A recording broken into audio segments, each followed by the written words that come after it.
Ya, bismillahirrahmanirrahim. Assalamualaikum warahmatullahi wabarakatuh. Kembali lagi di video pembelajaran Pak Rizky. Sekarang kita akan masuk ke bab yang baru mengenai tentang matriks untuk matematika wajib kelas 11 ya. Ada beberapa hal yang akan kita pelajari di bab matriks ini ya. Pak Rizky membaginya menjadi 5 subbab, antara lain yaitu adalah yang pertama konsep matriks, kemudian operasi aljabar matriks, kemudian perkalian matriks, inverse matriks persegi, dan penyelesaian sistem persamaan linear dengan metode matriks. Oke, untuk yang pertama kita harus mengenal terlebih dahulu apa itu matriks ya. Jadi kita akan masuk ke subbab konsep matriks. Oke. Ya, kita masuk ke konsep matriks dulu. Akan Pak Rizky jelaskan apa itu yang dimaksud dengan matriks ya.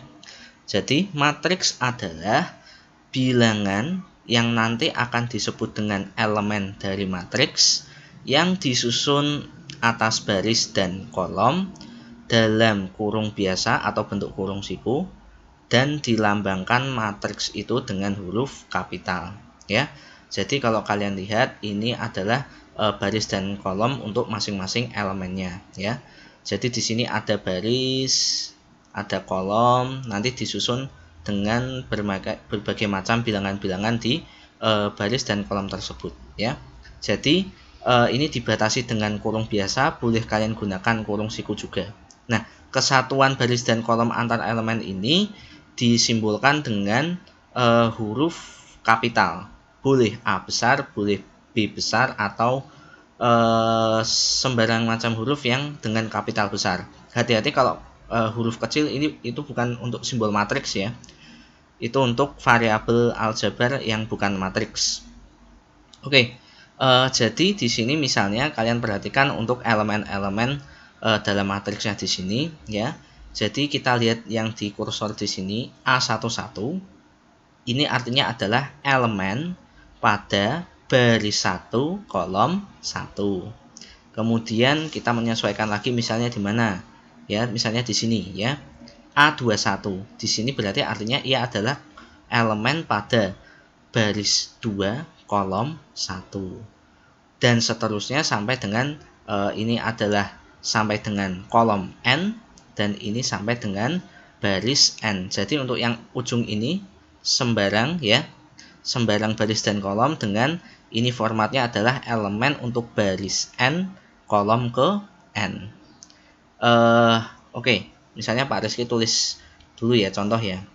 Misalnya Pak Rizky punya suatu matriks, Pak Rizky namakan matriks B. Matriks B misalnya bilangannya adalah 2, 5, negatif 1, 0, 4, negatif 5 ya. Jadi ini adalah matriks dengan barisnya ada 3 dan kolomnya ada 2. Nah, kalau misalnya ditanyakan elemen pada baris kedua kolom kedua berarti apa? Baris kedua kolom kedua berarti adalah 0. Menyesuaikan dengan letak baris dan kolom pada elemen-elemen di dalam matriks. Oke. Sekarang kita masuk ke konsep yang kedua. Oke, yang kedua kita akan membahas tentang ordo matriks ya. Jadi matriks itu kan terdiri atas baris dan kolom. Nah, ordo matriks ini adalah menyatakan banyaknya baris dan kolom suatu matriks yang disimbolkan. Misalnya adalah matriks A, maka dia akan berordo M kali N. Dengan M itu adalah banyaknya baris dan N ini adalah banyaknya kolom. Nah, sekarang kita identifikasikan satu persatu untuk masing-masing keempat matriks ini ya. Oke, yang pertama untuk yang matriks A. Kita lihat di sini dia mempunyai baris 2 dan kolom 2. Maka ordonya adalah 2 kali 2. Atau simbolnya bisa kita tulis matriks A berordo 2 kali 2. Kemudian kita lihat matriks B. Kita lihat dia hanya mempunyai satu baris di sini ya, tapi dia ada kolomnya 4 sehingga ordo untuk matriks B adalah 1 kali 4. Jadi bisa kita tuliskan B 1 kali 4. Kemudian kita lihat matriks C ya. Matriks C dia memiliki 3 baris dan 2 kolom. Maka ordonya adalah 3 kali 2. Nah, kemudian kita beralih ke matriks D. Dia mempunyai 3 baris dan 4 kolom, sehingga ordonya adalah 3 kali 4. Sampai di sini cukup mudah ya. Kita lanjut ke konsep selanjutnya. Ya, kali ini kita akan masuk ke jenis-jenis matriks ya. Ini berdasarkan banyaknya jumlah baris dan jumlah kolom. Kan Pak Rizky sampaikan yang sering-sering keluar aja ya. Jadi ada beberapa jenis matriks di sini. Yang pertama adalah matriks baris.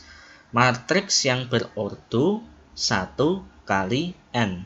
Atau bisa kita katakan matriks yang memiliki hanya 1 baris. Contoh, misalnya bisa Pak Rizky tuliskan matriks A ya. Matriks A ini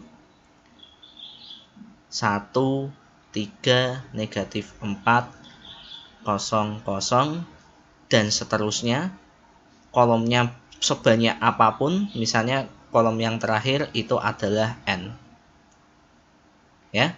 Jadi karena ini 1 baris, ya, sebanyak apapun kolomnya ini masih disebut adalah matriks baris. Mau kolomnya berjumlah 4 atau 5 atau 100 pun, selama dia hanya memiliki 1 baris, maka dia dinyatakan sebagai matriks baris.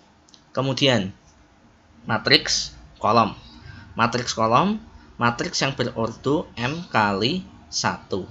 Atau bisa dikatakan matriks yang hanya memiliki 1 kolom. Contoh, B sama dengan negatif 2, 3, 9, dan seterusnya sampai dengan m. Banyaknya baris apapun tidak menjadi masalah, asalkan kolomnya dia hanya 1 ya. Boleh barisnya ada 1000 atau 100.000, selama kolomnya hanya ada 1, maka matriks B disebut dengan matriks kolom. Kemudian matriks persegi. Matriks persegi, matriks yang berordo n kali n. Atau bisa kita katakan matriks yang baris dan kolomnya jumlahnya sama. Bisa 2 kali 2, bahkan 1000 kali 1000 pun masih dikatakan matriks persegi. Akan Pak Rizky contohkan matriks 4 kali 4 ya. Terlalu banyak, 3 kali 3 ya. Misalnya matriks C itu adalah 0, negatif 2, 5, 6, 1, negatif 1, 2, 4, 9. Nah, kalau kita lihat di sini matriks C dia memiliki 3 baris dan 3 kolom. Berarti ordo dari matriks C 3 kali 3. Nah, karena banyaknya baris dan kolom sama, maka matriks C bisa kita katakan sebagai matriks persegi. Nah, sekarang kita lanjutkan ke konsep yang selanjutnya. Ya. Kemudian kita akan mempelajari tentang matriks diagonal. Kalau kita sudah mempelajari tentang matriks persegi, maka matriks diagonal definisinya yaitu adalah matriks persegi yang setiap elemennya kecuali elemennya 0 kecuali diagonal utama. Nah, diagonal itu apa? Bisa Pak Rizky jelaskan di sini ya. Jadi, misalnya Pak Rizky punya matriks A itu adalah A11, A12 dan seterusnya, ini adalah A1n. Ini berarti A21, A22, kemudian ini berarti baris AN1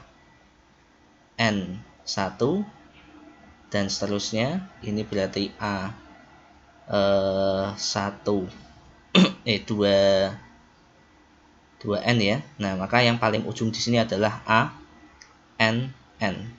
Nah, karena antara baris dan kolomnya sama, nah diagonal utama yang kita ambil adalah elemen yang letak baris dan kolomnya ini sama. Jadi A11, A22, A33 sampai AN kali NN itu tetap bisa kita katakan sebagai satu diagonal utama. Jadi diagonal utama adalah elemen-elemen dalam matriks persegi yang baris dan kolomnya sama. Nah, jadi matriks persegi bisa Pak Rizky contohkan. Contoh, misalnya matriks B itu adalah 3, negatif 2, 7, 0, 0, 0, 0, 0, 0. Oke, nah ini kan setiap elemennya 0 kecuali pada diagonal utama 3, negatif 2, 7. Nah, maka bisa kita katakan matriks B itu adalah matriks diagonal. Kemudian kita masuk ke matriks identitas ya. Matriks identitas adalah matriks diagonal, berarti dia dia matriks diagonal yang setiap elemen diagonal utamanya adalah 1. Nah, matriks identitas ini disimbolkan dengan huruf I ya. Disimbolkan dengan huruf I besar. Jadi matriks identitas selama dia diagonal utamanya 1 dengan ordo persegi, matriks persegi apapun, dia masih dinyatakan sebagai identitas. Contoh, Pak Rizky contohkan identitas untuk matriks 2 kali 2.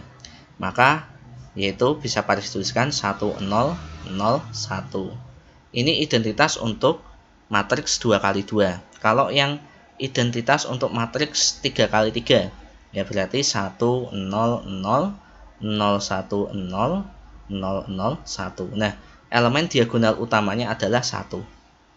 Oke. Nah, matriks 0 adalah matriks yang setiap elemennya 0 ya. Biasa disimbolkan dengan 0. 0 besar. Ya. Setiap elemennya 0. Jadi ya matriks 0 itu ya dengan jumlah baris dan elemen apapun ya 0, 0, 0, 0, 0, 0, ya ini ya disebut dengan matriks 0. Bisa dipahami ya. Kita akan lanjut ke konsep yang selanjutnya. Ya, kita sampai ke transpose matriks ya. Jadi Pak Rizky jelaskan transpose matriks diperoleh dengan cara mengubah susunan baris matriks diubah menjadi susunan kolom dan sebaliknya. Contoh misalnya Pak Rizky punya di sini ya.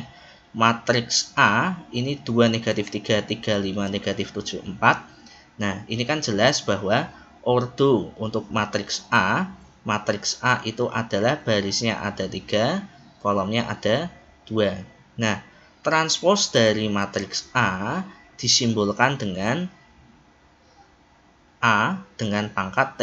Artinya dia adalah transpose dari matriks A. Nah, berarti dia mengubah susunan baris menjadi kolom atau kolom menjadi baris. Sehingga ordonya akan menjadi 2 kali 3. Nah, sekarang perhatikan Pak Rizky. Kita akan mentransposkan matriks A. Kita lihat di sini, baris pertama itu 2, negatif 3. Maka bisa kita tuliskan A transpose. Kita ubah baris pertama menjadi kolom pertama. Berarti 2, negatif 3. Kemudian baris kedua menjadi kolom kedua, 3, 5. Kemudian baris yang ketiga menjadi kolom ketiga, negatif 7, 4. Nah, inilah yang kita maksudkan dengan transpose dari matriks A. Oke. Contoh lain bisa kalian lakukan sendiri ya. Kita masuk ke konsep selanjutnya. Ya, yang terakhir kita masuk ke dalam kesamaan matriks ya. Jadi dua matriks A dan B dikatakan sama jika A dan B berordo sama. Yang kedua, elemen yang bersesuaian bernilai sama. Pak Rizky contohkan satu soal di sini ya. Misalnya matriks A itu adalah 1, negatif 6, 3x, 0. Dan matriks B 1, negatif 2y, 9, 0. Apabila ada pernyataan bahwa matriks A sama dengan matriks B, kita akan mencoba menentukan nilai X dan Y-nya. Jadi bisa kita tuliskan matriks A itu adalah 1, negatif 6, 3x, 0 sama dengan 1, negatif 2y, 9, 0 untuk yang matriks B. Kita lihat elemen yang bersesuaian baris 1 kolom 1 sama-sama 1, kemudian baris 2 kolom 2 sama-sama 0. Jadi ini sudah memenuhi syarat yang pertama. Kita tinggal melihat pada elemen baris kedua kolom ke-1 dan elemen baris pertama kolom kedua. Yang pertama kita tentukan nilai X-nya. Kan di sini 3X bersesuaian dengan 9. Maka 3X sama dengan 9. Maka persamaan ini akan ekuivalen dengan X sama dengan kita bagi dengan 39, berarti X sama dengan 3.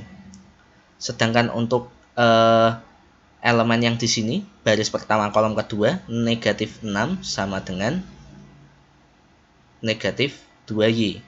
Nah, berarti persamaan ini akan ekuivalen Y, kedua ruas kita bagi dengan negatif 2, berarti Y nilainya adalah 3. Oke, sekiranya itu dulu untuk konsep matriks. Untuk video selanjutnya akan Pak Rizky lebih bahas lagi untuk yang soal-soal mengenai konsep-konsep tentang matriks ya, entah itu transpose, kesamaan matriks dan lain sebagainya. Itu saja dari Pak Rizky. Wabillahi taufiq wal hidayah. Wassalamualaikum warahmatullahi wabarakatuh. See you next time dan bye.